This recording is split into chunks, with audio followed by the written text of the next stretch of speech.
Several pieces of legislation that aim to change Idaho's ballot initiative process are making their way through the State House.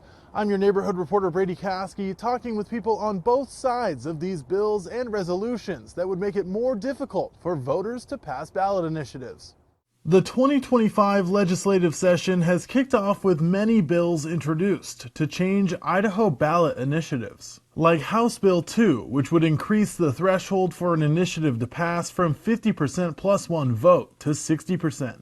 I think that's great. When you look at surrounding states, most of them even have higher percentages than the 50%. Idaho GOP Chair Dorothy Moon tells me she thinks the Idaho ballot initiative process is low in percentage vote required to pass. So I think we need to make this a little more difficult because we could all be spending a ton of time and money trying to defeat these things. The important thing about the 60% threshold is that it gives all of the power to a small minority of voters, because all it will take is 41% of the voters to defeat any initiative.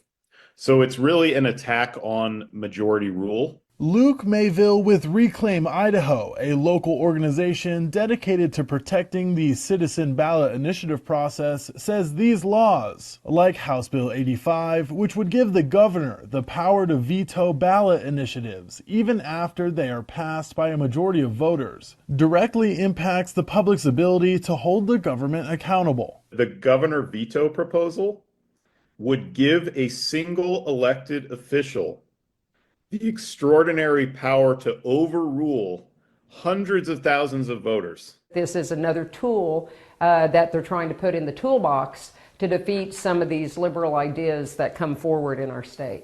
And finally, Senate Joint Resolution 101, which would require signatures from every single district in the state for a ballot initiative to pass. I think that the every district rule would effectively shut down the initiative process. And make it highly unlikely that we ever see a ballot initiative again in Idaho, because it would allow any one district, 1 out of 35 districts, if they don't like the initiative, they could block the whole thing, even if there was overwhelming support from the other 34 districts.